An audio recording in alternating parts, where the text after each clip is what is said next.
ನಟ ದರ್ಶನ್ಗೆ ಜೈಲಲ್ಲಿ ಹರಿದ ಚಾದರ, ವಕೀಲರ ವಾದ. ಬೇರೆ ಕೈದಿಗಳಿಗೆ ಬೆಡ್ಡು, ದಿಂಬು ನೀಡಿದ್ರೆ ನಟ ದರ್ಶನ್ಗೆ ಹರಿದ ಚಾದರ ನೀಡಿದ್ದಾರೆ.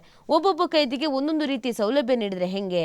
ತಾರತಮ್ಯ ಮಾಡಬಾರದು ಎಂದು ಚಿತ್ರದುರ್ಗದ ರೇಣುಕಾಸ್ವಾಮಿ ಕೊಲೆ ಪ್ರಕರಣದ ಆರೋಪಿ ದರ್ಶನ್ ಪರ ವಕೀಲರು 57ನೇ ಸಿಟಿ ಸಿವಿಲ್ ಕೋರ್ಟ್ನಲ್ಲಿ ವಾದವನ್ನ ಮಂಡಿಸಿದ್ರು. ಜೈಲಿನಲ್ಲಿ ದರ್ಶನ್ಗೆ ಅಗತ್ಯ ಮೂಲ ಸೌಕರ್ಯ ಒದಗಿಸುವ ಕುರಿತು ವಾದ ಮಂಡಿಸಿ ದರ್ಶನ್ ಪರ ವಕೀಲ ಸುನೀಲ್ ಅವರು ಸೌಕರ್ಯ ಪರಿಶೀಲಿಸೋಕೆ ಸೂಚಿಸಿದ್ದ ಕಾನೂನು ಪ್ರಾಧಿಕಾರದವರು ಜೈಲಿನ ಅಧಿಕಾರಿಗಳಿಂದ ಅಭಿಪ್ರಾಯ ಪಡೆದಿದ್ದಾರೆ. ಹಾಸಿಗೆ, ದಿಂಬು ನೀಡೋಕೆ ಅವಕಾಶ ಇಲ್ಲ ಅಂತ ಜೈಲಾಧಿಕಾರಿಗಳು ಹೇಳಿದ್ದಾರೆ. ಆದರೆ ಆ ರೀತಿ ಪ್ರತಿಕ್ರಿಯೆ ದಾಖಲಿಸೋಕೆ ಅವಕಾಶ ಇಲ್ಲ ಅಂತ ಉಗ್ರ ಕೈದಿಗಳಿಗೂ 5 ಬೆಡ್ ನೀಡಿದ್ದಾರೆ. ಬೇರೆ ಕೈದಿಗಳು ರಾಜಾರೋಷವಾಗಿದ್ದಾರೆ. ಗುಬ್ಬಚ್ಚಿ ಸೀನಾ ತನ್ನ ಸಹಚರರೊಂದಿಗೆ ಹುಟ್ಟುಹಬ್ಬ ಆಚರಿಸಿದ್ದಾನೆ. ಅದರ ವಿಡಿಯೋ ಜಾಲತಾಣದಲ್ಲಿ ಹರಿಬಿಡಲಾಗಿದೆ. ಆದರೆ ದರ್ಶನ್ ವಿಚಾರದಲ್ಲಿ ತಾರತಮ್ಯ ಮಾಡಲಾಗ್ತಾ ಇದೆ. ಎಲ್ರಿಗೂ ಸೌಲಭ್ಯ ಕೊಡಬೇಕು, ಒಬ್ಬರಿಗೆ ಒಂದು ಕಾನೂನು ಮತ್ತೊಬ್ಬರಿಗೆ ಮತ್ತೊಂದು ಕಾನೂನು ಯಾಕೆ ಅಂತ ವಾದಿಸಿದ್ದಾರೆ.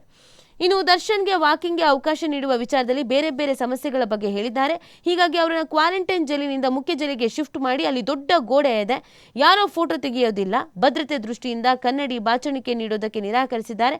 ಆತ್ಮಹತ್ಯೆ ಪ್ರಕರಣಗಳನ್ನು ಉಲ್ಲೇಖಿಸಿದ್ದಾರೆ. ಆದರೆ ದರ್ಶನ್ಗೆ ಹೆಂಡತಿ ಮಕ್ಕಳಿದ್ದಾರೆ ಅಂತ ದರ್ಶನ್ ಪರ ವಕೀಲರು ವಾದಿಸಿದ್ದಾರೆ. ಭದ್ರತಾ ವಿಚಾರವಾಗಿ ಕೆಲ ಕ್ರಮಗಳನ್ನು ಕೈಗೊಳ್ಳಲಾಗಿದೆ. ದರ್ಶನ್ಗೆ ವಾಕಿಂಗ್ ಮಾಡೋದಕ್ಕೆ ಅವಕಾಶ ನೀಡುವ ಮನವಿಯನ್ನು ಪರಿಗಣಿಸ್ತೇನೆ ಅಂತ ಸರ್ಕಾರದ ಪರ ವಕೀಲರು ನ್ಯಾಯಾಲಯಕ್ಕೆ ಇದೇ ಸಂದರ್ಭದಲ್ಲಿ ತಿಳಿಸಿದ್ದಾರೆ. ಇನ್ನು ಮರಣದಂಡನೆ ಕೊಡಿ ಅಂತ ಇದೇ ಸಂದರ್ಭದಲ್ಲಿ ಕೇಳಿರೋದು.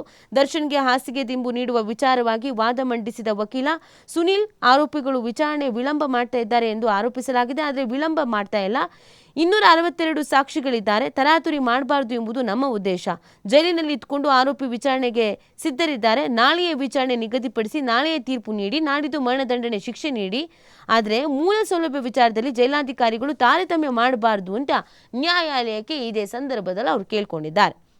ಇನ್ನು ನಂದೀಶ್ ಬಿಡುಗಡೆ ಅರ್ಜಿ ವಿಚಾರಣೆ ಪ್ರಕರಣದ 5ನೇ ಆರೋಪಿ ನಂದೀಶ್ ಬಿಡುಗಡೆ ಕೋರಿ ಸಲ್ಲಿಸಿದ ವಿಚಾರಣೆ ನ್ಯಾಯಾಲಯದಲ್ಲಿ ನಡೆಯಿತು. ನಂದೀಶ್ ಪರ ವಕೀಲರು ವಾದಿಸಿ, ನಂದೀಶ್ನನ್ನ ಪ್ರತ್ಯಕ್ಷದರ್ಶಿಗಳು ಗುರುತು ಹಿಡಿದಿಲ್ಲ, ಈತನೇ ಕೊಲೆ ಮಾಡಿದ್ದಾನೆ ಅಂತ ಹೇಳಿಲ್ಲ, ಮರದ ಕೊಂಬೆಯಿಂದ ಹೊಡೆದು ಕೊಲೆ ಮಾಡಿದ್ದಾರೆ ಅಂತ ಆರೋಪ ಪಟ್ಟಿಯಲ್ಲಿ ಉಲ್ಲೇಖ ಮಾಡಿದ್ದಾರೆ.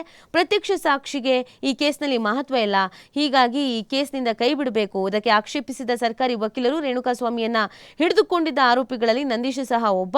ಹಲ್ಲೆ ನಡೆಯುವಾಗ ರೇಣುಕಾಸ್ವಾಮಿ ಕೈಕಾಲುಗಳನ್ನು ನಂದೀಶ್ ಹಿಡ್ಕೊಂಡಿದ್ದ. ಇದಕ್ಕೆ ಪ್ರತ್ಯಕ್ಷದರ್ಶಿಗಳ ಸಾಕ್ಷಿ ಇದೆ, ಆತನು ತಪ್ಪೊಪ್ಪಿಕೊಂಡಿದ್ದಾನೆ. ಹೀಗಾಗಿ ಬಿಡುಗಡೆ ಅರ್ಜಿಯನ್ನು ತಿರಸ್ಕರಿಸಬೇಕು ಅಂತ ವಾದಿಸಿ ವಿಚಾರಣೆಯ ಕೋರ್ಟ್ ಅನ್ನ ಮುಂದೂಡಲಾಗಿದೆ. ಏನಾಗುತ್ತೆ ಈ ಪ್ರಕರಣದಲ್ಲಿ ಅನ್ನೋದು ನೋಡ್ಬೇಕಾಗತ್ತೆ.